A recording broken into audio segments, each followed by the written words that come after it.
আড়াই সপ্তাহেও মেলেনি সাংসদ আজিমের মরদেহ। সেপটিক ট্যাঙ্কে উদ্ধার মাংসপিণ্ডের ডিএনএ রিপোর্ট পাওয়ার অপেক্ষায় গোয়েন্দারা।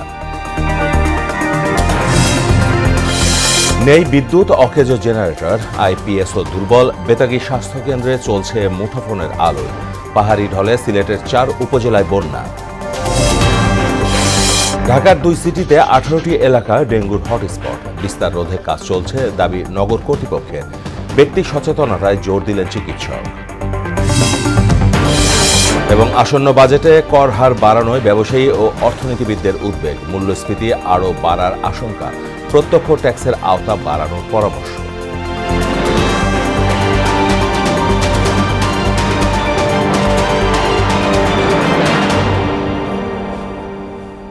আসসালামু আলাইকুম, সবাইকে মোহনা সংবাদে স্বাগত। শুনছিলেন শিরোনাম, সঙ্গে আছি মাহমুদ হোসেন। এবার বিস্তারিত। আড়াই সপ্তাহ পেরোলেও কলকাতায় খুন হওয়া ঝিনাইদহের সাংসদ আনোয়ারুল আজিমের মরদেহের খোঁজ মেলেনি। সঞ্জীবা গার্ডেন্স ফ্ল্যাটের সেপটিক ট্যাঙ্ক থেকে উদ্ধার মাংসপিণ্ডের ডিএনএ রিপোর্ট হাতে পাওয়ার অপেক্ষা করছেন গোয়েন্দারা। পাশাপাশি এমপি আজিমের বাল্যবন্ধু আখতারুজ্জামান শাহিনের অবস্থান সম্পর্কে জানতে নেপাল যাচ্ছে কলকাতা সিআইডি পুলিশের একটি দল। আরও জানাচ্ছেন তানজিদ ভুইয়া। কলকাতার নিউ টাউনে সঞ্জীবা গার্ডেন্সের ফ্ল্যাটে এমপি আনোয়ারুল আজিমকে হত্যার পর দেহ খণ্ড খণ্ড করে কিছু অংশ কোমরে ফ্ল্যাশ করা হয়। কিছু মাংস খণ্ড বাইরে ফেলে আসে কলকাতার কসাই জিহাদ হাওলাদার ও নেপালে পলাতক ভোলার বোরহানউদ্দিনের সিয়াম হোসেন। ঢাকা মহানগর গোয়েন্দা পুলিশের পক্ষ থেকে পুলিশ সদর দপ্তরের ন্যাশনাল সেন্ট্রাল ব্যুরো এনসিবিকে গত 25 মে পাঠানো চিঠিতে এসব বলা হয়েছে। চিঠিতে বলা হয়, আনোয়ারুল আজিমকে খুনের পর হাড় ও মাথার টুকরা একটি সুটকেসে ভরে কোনো জলাধারে ফেলে আসে জাহিদ ও সিয়াম। কলকাতা সিআইডি ও বাংলাদেশের গোয়েন্দা সূত্রের তথ্যমতে সঞ্জীবা গার্ডেন্সের ফ্ল্যাটের সেপটিক ট্যাঙ্কের মতো বাইরে ফেলে আসা খণ্ডিত অংশ উদ্ধারের চেষ্টা করা হবে। এজন্য ধৃত জিহাদকে নিয়ে সপ্তাহভর বিভিন্ন স্থানে তল্লাশি চালিয়েছে কলকাতা পুলিশ, কিন্তু তার দেয়া তথ্যে কিছুই মেলেনি। তাই দুই বাংলার পুলিশের টার্গেট এখন ভোলার বোরহানউদ্দিনের সিয়ামকে গ্রেফতার করা। এমপি আনোয়ারুল আজিম আনারের খুনের ঘটনায় নিহতের বাল্যবন্ধু আখতারুজ্জামান শাহিন সহ 4 জনের বিরুদ্ধে ইতিমধ্যেই লুক আউট নোটিশ জারি করেছে পশ্চিমবঙ্গ সিআইডি। নেপালে যাওয়ার পর শাহিন কোথায় কি করেছে তার জবাব খুঁজতে কাঠমান্ডু যাচ্ছে সিআইডির একটি দল। ঝিনাইদহ 4 আসনের সংসদ সদস্য আনোয়ারুল আজিম গত 12 মে চিকিৎসার জন্য ভারতের পশ্চিমবঙ্গে যান। পরদিন থেকেই রহস্যজনকভাবে নিখোঁজ হয়ে যান তিনি। 22 মে কলকাতার পুলিশের বরাতে জানা যায় খুন হয়েছেন সাংসদ আজিম। তানজিদ ভুইয়া, মোহনা সংবাদ, ঢাকা। ঘূর্ণিঝড় রিমাল তাণ্ডবে ক্ষতিগ্রস্ত পটুয়াখালীর কলাপাড়ার বিভিন্ন এলাকা পরিদর্শন করেছেন প্রধানমন্ত্রী শেখ হাসিনা। সকাল 11টার দিকে ঢাকা থেকে হেলিকপ্টারে রওনা হন তিনি। কলাপাড়ার খেপুপাড়া সরকারি মডেল মাধ্যমিক বিদ্যালয় সংলগ্ন হেলিপ্যাডে অবতরণের আগে দুর্যোগ কবলিত এলাকা মঠবাড়িয়া ও পাথরঘাটা পরিদর্শন করেন সরকার প্রধান। এরপর যোগ দেন সরকারি মোজাহারউদ্দিন বিশ্বাস ডিগ্রি কলেজে ঘূর্ণিঝড় রিমালে ক্ষতিগ্রস্তদের মাঝে ত্রাণ বিতরণ অনুষ্ঠানে। ঘূর্ণিঝড় রিমালের ক্ষয়ক্ষতি এবং দুর্যোগ পরবর্তী পরিস্থিতি মোকাবেলা বিষয়ে মাঠ পর্যায়ের কর্মকর্তাদের দিক নির্দেশনা দেন প্রধানমন্ত্রী শেখ হাসিনা। দর্শক, এ নিয়ে আরও জানব সহকর্মী নাসির উদ্দিনের কাছে। নাসির, প্রধানমন্ত্রীর কর্মসূচি নিয়ে কি কি তথ্য আছে আমাদের জানাবেন।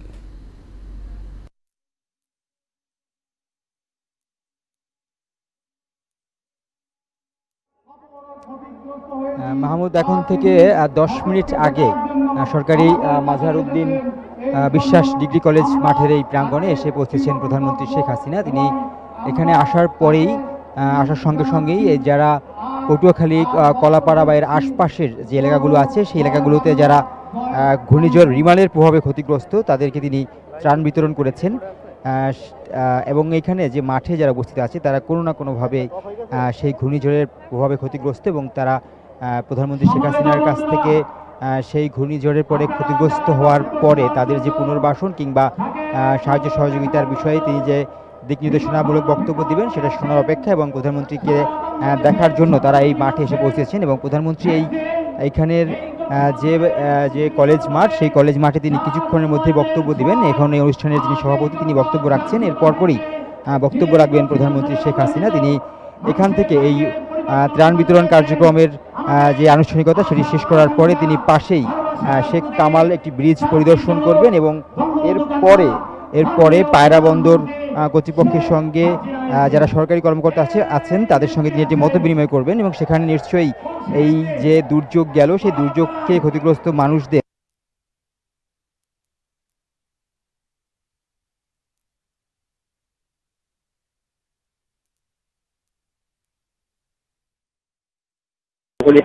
তিনি হেলিকপ্টারে সেই এলাকা আজকে দিনভর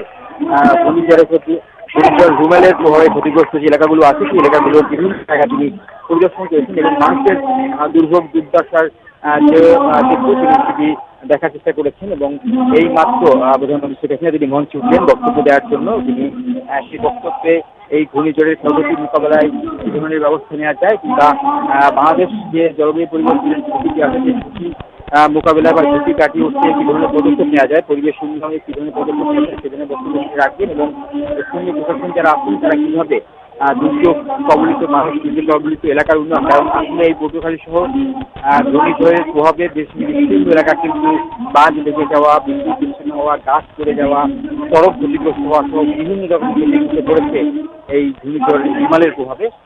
সেই প্রভাব কাটিয়ে ওঠার ক্ষেত্রে কি ধরনের পদক্ষেপ নেওয়া যায় সেই সব পদক্ষেপ নিশ্চয়ই নির্দেশনা দিবেন কিভাবে কাটিয়ে নেওয়া যায় সেই পদক্ষেপ তার কাছ থেকে আমরা জানতে পারবো। তবে তিনি মাত্রই বক্তব্য শুরু করেছেন, যার পরবর্তীতে নিশ্চয়ই বক্তব্য যখন তিনি আগাবেন তখন সেই বিষয়গুলো উঠে আসবে। এখানে যারা ক্ষতিগ্রস্ত হয়ে আছেন আমরা দেখেছিলাম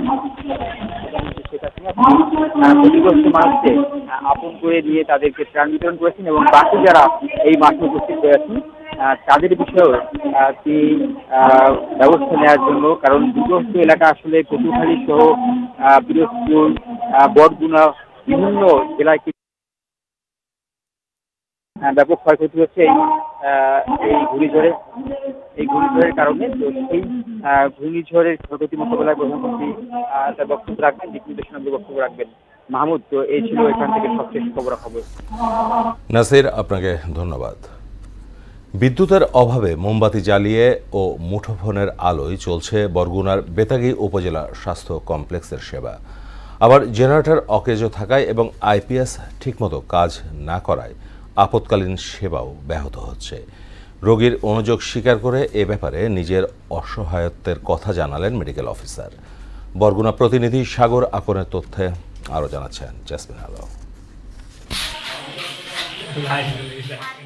দীর্ঘদিন ধরে বিকল জেনারেটর, যন্ত্রাংশ পাল্টে সেবা নিশ্চিত করা হবে সে উদ্যোগও নেই কর্তৃপক্ষের। ব্যাটারি ক্ষমতা কম হওয়ায় আইপিএসও তেমন একটা উপকারে আসে না। আপৎকালীন বিদ্যুৎ ব্যবস্থার এমন হাহাকার নিয়েই চলছে বরগুনার বেতাগী উপজেলা স্বাস্থ্য কমপ্লেক্সের সেবা। বিদ্যুৎ চলে গেলে যেন নরক যন্ত্রণা নেমে আসে হাসপাতালে। দিনের বেলায় যেমন তেমন, বিকেল গড়াতেই ভেতরে নেমে আসে ঘুটঘুটে অন্ধকার। সে সময় সবার ভরসা মোমবাতি আর মোবাইল ফোনের আলো। ফ্যান নাই, বাতি নেই, রোগী অসুস্থ, মুখও দেখতে পারি না, বাথরুমে পানি নাই, কারেন্ট নাই, ফ্যান নাই, কি অবস্থায় জায়গায় কেবল ওয়ার্ড নয়, হাসপাতালের জরুরি বিভাগেও একই অবস্থা। বিদ্যুৎ না থাকা মানে আমাবস্যার অন্ধকার। গরমের যন্ত্রণায় এক একজনের গলদঘর্ম অবস্থা।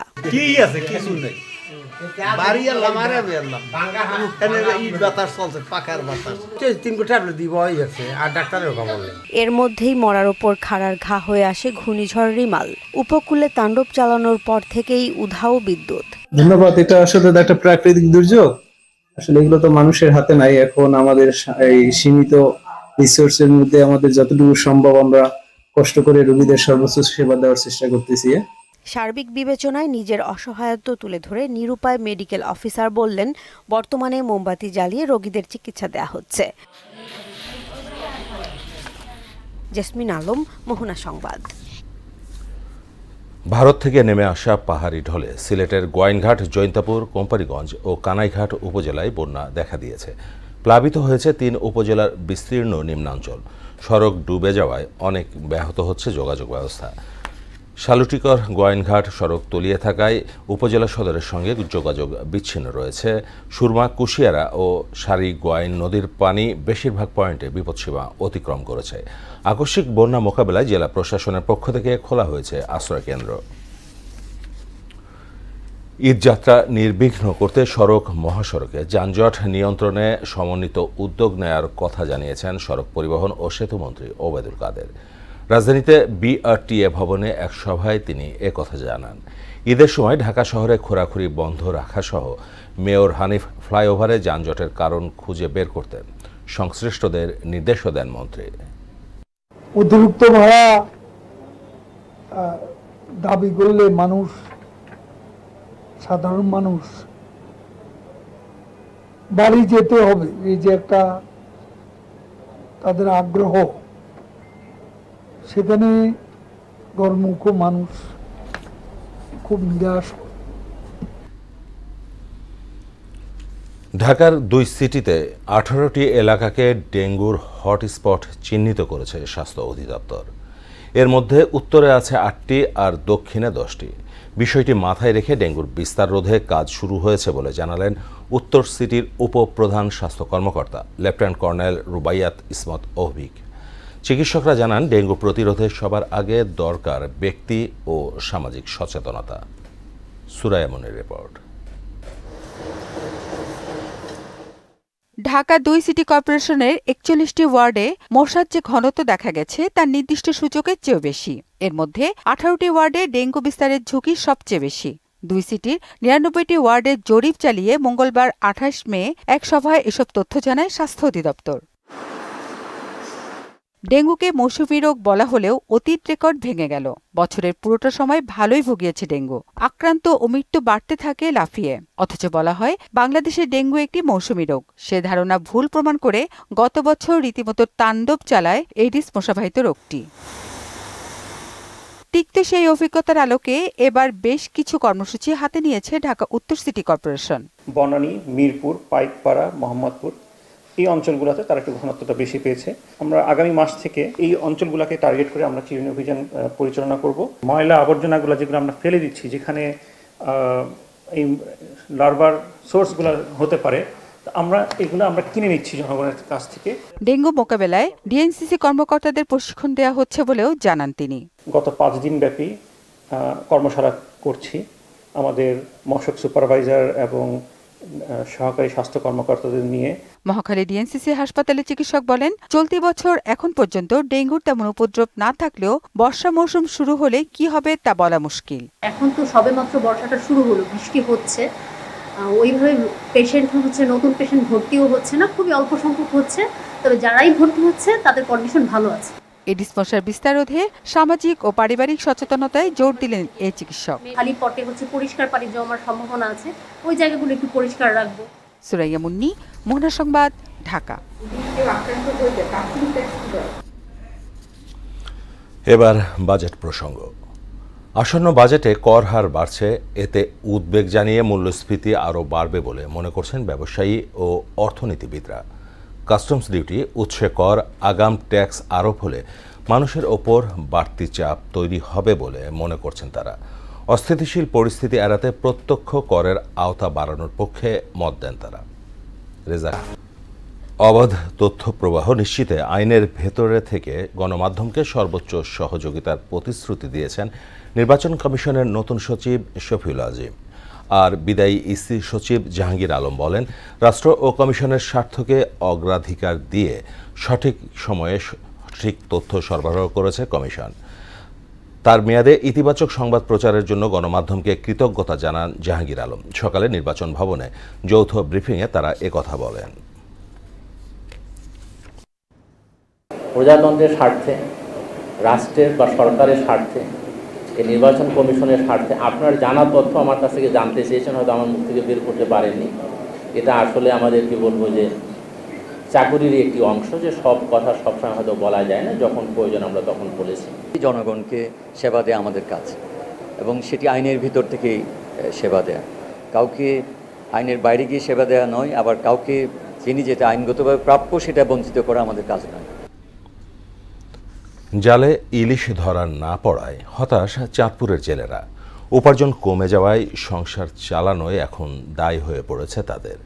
বিশেষজ্ঞরা বলছেন একটা নির্দিষ্ট সময় পর্যন্ত অবস্থানের পর ইলিশ আবার সাগরে ফিরে যায়, ফলে এই সময়টাতে ইলিশ কম পাওয়া যাচ্ছে। চাঁদপুর থেকে রফিকুল ইসলাম বাবুর তথ্যে আরও জানাচ্ছেন শারমিন শারনা। চাঁদপুরের রূপালী ইলিশের চাহিদা রয়েছে দেশ জুড়ে। এখানকার ইলিশ স্থানীয় চাহিদা মিটিয়ে চলে যায় দেশের বিভিন্ন স্থানে, কিন্তু এ বছরের চিত্র ভিন্ন।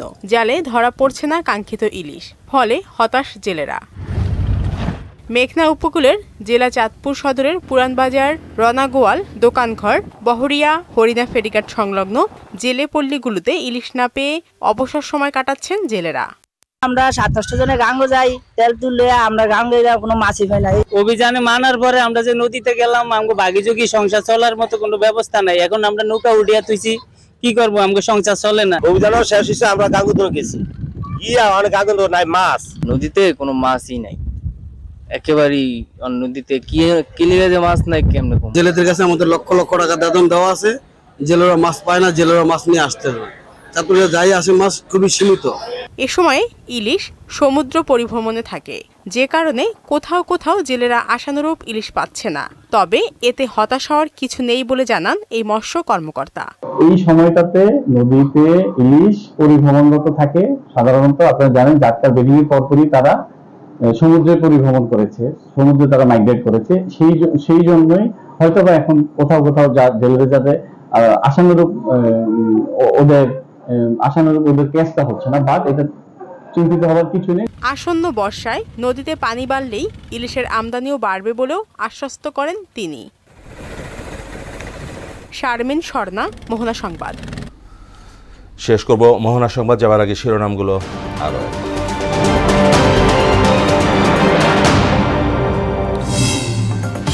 আড়াই সপ্তাহেও মেলেনি সাংসদ আজিমের মরদেহ। সেপটিক ট্যাঙ্কে উদ্ধার মাংসপিণ্ডের ডিএনএ রিপোর্ট পাওয়ার অপেক্ষায় গোয়েন্দারা।